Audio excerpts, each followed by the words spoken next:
This one's gonna be a little bit different, my friends. We're talking about some hidden features and hidden insights that Instagram actually has from you, some data points they collect, what we can see in terms of the algorithm because of that, and how they affect you, and what you can do for domination. By the way, Dominators intro.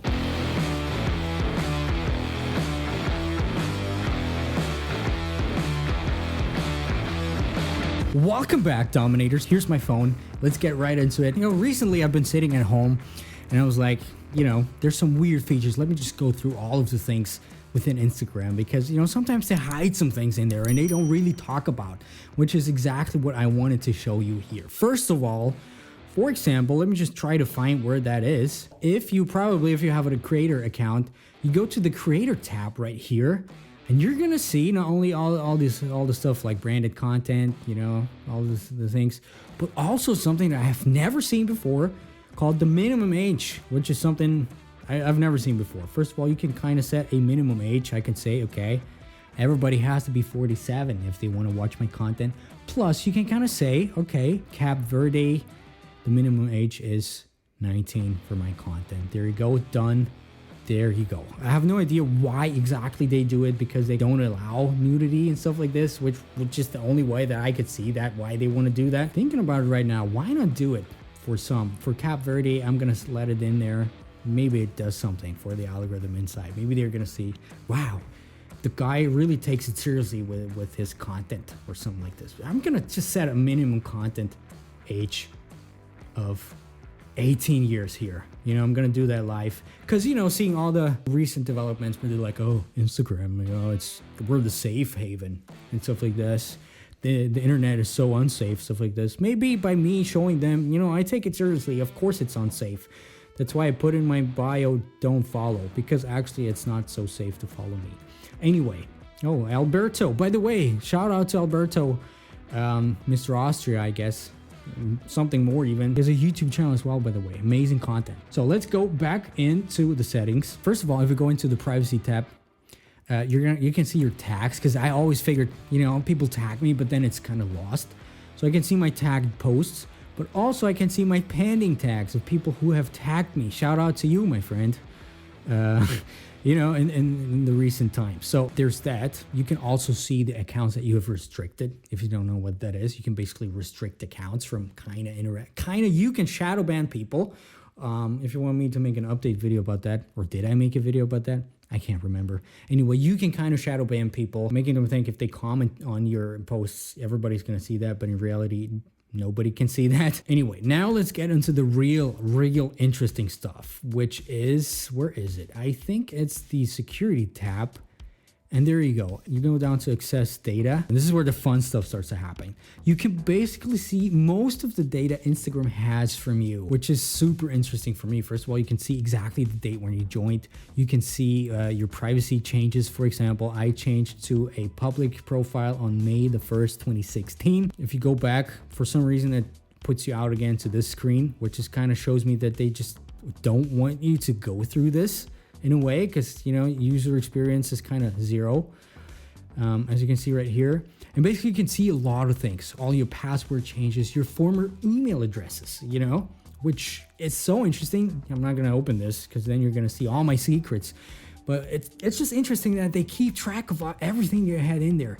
If you go down there, not also your former full names, for some reason you can see. Yeah, that was kind of weird. My name was Frank Abagnale Jr. once when I signed up to Instagram. Also, your former links in your bio. They keep track of that. They're always going to be there. So if you have a link in your bio that's considered spammy, if they kind of recognize as a bot farm or some spam, whatever, click farm, whatever thing, it's going to be there. It's going to be tied to your account. So really think about whether you want to put a link in there or not. Really think about what you actually want to put in your account. Also, your former bio text, which is really interesting. You can kind of see whenever you did some updates to your bio. Let me just check down below. What did I do when I first started? My bio usually has been the same. Yeah. Okay, my first bio actually had me just plugging in Snapchat because I was still at this phase where I was like, Snapchat's going to be the next big thing. Well, you can be wrong. Anyway, down there you can also see your follow requests. If you request somebody who's private, which is really interesting because I kind of have a hunch that the more people that you try to follow and the less, if you have a lot of people pending in there, it's gonna hurt you in terms of your trust score, at least just a little bit. Anyway, these are the main things that I think are really interesting to see, just because Instagram keeps a track of everything that you have and everything that you do in the platform. That's why you really want to have it saved there, why you really don't want to overdo it in any way. You can even see all the questions that you ask or answered even. They probably most likely even know if you have some bad stuff in there. If you ask some bad things in the questions, music questions, which is very interesting because we don't have that here. And here's the other really, really interesting thing that you can find all the way down to the bottom. And we talked about it about a year or a year and a half ago here on this channel, but it's your ad interests. They're gonna basically show you who you are, who they think you are in terms of what kind of ads are interesting for you. But for some reason, for my account, it doesn't show any information here. I used to have all these weird things in there, which were kind of fitting, but now it's gone. I tried it out with some other accounts. Their ad interests seem to be gone for some reason. So I really like to know, if you go in there, do you see your ad interests or not?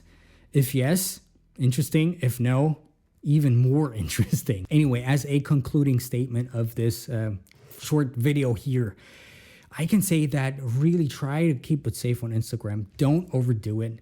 They're gonna know everything. And one thing that you really have to be careful with is, don't try to be a spammer in any way, and especially be careful with your links. I kind of have another hunch that if you have a link to another social media profile in there, for example, I had YouTube in there for quite some time, and I think they kind of don't like that as well. But these are just my wild guesses here. Anyway, let me know what you think about these things that you see there. Isn't that kind of weird what they kind of collect from you? Anyway, that's about it. I just wanted to put this out there for you. I just wanted to talk to you about it, even though you don't answer me. But yeah, maybe you're going to answer me in the comments and let me know what you think about this, whether you have your ads interest in there and stuff like this. I really like to know. I really like to see what's happening because sometimes it's weird and sometimes you find some things that you've never seen before. My name's Dominik, by the way. I'll see you later.